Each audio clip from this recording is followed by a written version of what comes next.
Déjà, j'aimerais qu'on mette les choses au clair. Quand on passe la bague au doigt, et puis même avant, mais en tout cas, déjà quand on passe la bague au doigt, c'est un engagement mutuel comment dirais-je, d'exclusivité. Voilà, d'exclusivité. Il y a une histoire comme ça qu'on raconte qu'il y a eu il y a un type, une fois, il était un gros businessman qui travaillait avec les centrales d'achat, vous savez, tout ce qui est Carrefour et tout. Et puis, il amenait toujours sa cargaison il était dans le textile, donc il amenait ses échantillons devant l'acheteuse, c'est une dame. Et à l'époque, il avait pas fait de chouva, il n'était pas revenu vers H&M. Et puis un jour, donc son business marchait très bien.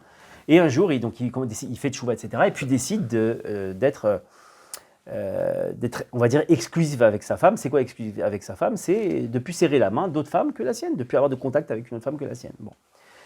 Arrive le moment où il arrive devant l'acheteuse, qui est une acheteuse réputée pour son... Bon, c'est un tigre.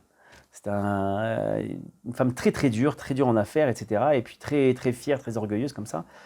Alors il arrive et puis donc il arrive avec sa cargaison et puis ses affaires comme ça, ses échantillons, et puis la femme lui tend la main. Oh, là, son sang se glace. Il ne sait plus quoi faire. Il se dit mince, mais je vais perdre c'est son chiffre d'affaires de l'année. Qu'est-ce qu'il fait? Il tend la main, il tend pas la main, il laisse tomber. Puis il réfléchit, et puis il dit excusez-moi, je ne peux pas vous serrer la main. Bon, la femme, remet sa main un petit peu comme ça, donc elle écoute, elle regarde, il se sent pas bien du tout parce qu'il transpire, il est pas bien, il se dit punaise, j'ai peut-être raté mon année à cause de ça, mais tant pis, au moins je suis allé au bout de mes idées. Et il présente sa collection, etc. Et puis à la fin, elle lui dit avant de vous donner ma décision pour savoir si je prends votre collection, euh, dites-moi pourquoi vous ne m'avez pas serré la main tout à l'heure. Alors lui, il devient tout rouge, il ne sait pas où se mettre, il se dit punaise, il faut absolument que je m'en sorte, mais bon. Et il dit tant pis, je fais preuve d'honnêteté. Alors qu'est-ce qu'il dit? Il lui dit voilà, vous savez, je suis de confession juive et j'ai avancé dans la religion, et dans notre religion, on demande d'avoir une sorte d'exclusivité et avec sa femme, pour sa femme, d'avoir Dieu que pour sa femme, d'accord? Dieu, pas Dieu, hein, des yeux. Et évidemment, d'avoir aucun contact avec une autre femme, etc. Et j'ai décidé de vraiment me dédier à ma femme complètement corps et âme. Bon. Et là, le visage change complètement de l'acheteuse. Et puis, elle le regarde comme ça avec admiration et lui dit eh bien, vous savez quoi? Rien que pour ça, je vous prends votre collection. Vous avez été sincère dans votre rapprochement vis-à-vis de votre Dieu. Vous êtes allé jusqu'au bout. Vous n'avez pas eu peur de perdre cette affaire. Et votre collection me plaît évidemment. Mais pour ça, ça m'a plu et je vous prends votre collection. Donc, c'est une petite parenthèse pour dire peut-être à ce monsieur qui nous écoute, je ne sais pas, que on doit garder cette exclusivité. Cette exclusivité, elle ne se fait pas que physiquement, elle se fait aussi, on va dire, à l'échelle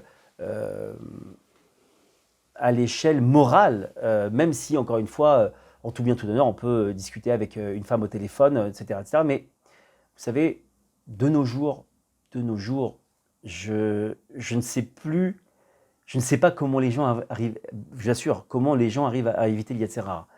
Il arrive à rentrer dans toutes les petites failles possibles et inimaginables par des textos, Aujourd'hui, vous pouvez recevoir un email. J'ai entendu des histoires de fous, dont en Israël, on est un petit peu plus protégé qu'en France. Mais je sais qu'en France, ça devient fou. Donc, pour répondre à ce monsieur, j'espère pouvoir y répondre, et puis à madame en même temps.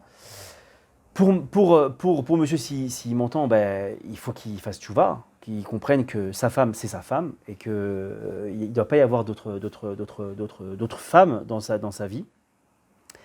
Et l'action que doit mener cette femme, c'est évidemment pas une action de front. On n'est pas là pour qu'il y ait un clash complet entre le couple, ça ne servira à rien, et le mari va se braquer. Ce qui est intéressant surtout, c'est que cette femme, elle commence à prier. D'accord? Elle commence à prier Hachem. Elle commence à prier pour que son mari, il ouvre les yeux. Il ouvre les yeux sur l'importance d'être exclusif pour sa femme. Elle ouvre les yeux qu'il ouvre les yeux sur le fait que c'est peut-être déplacé, qu'il ouvre les yeux sur la peine qu'elle lui fait, etc., etc.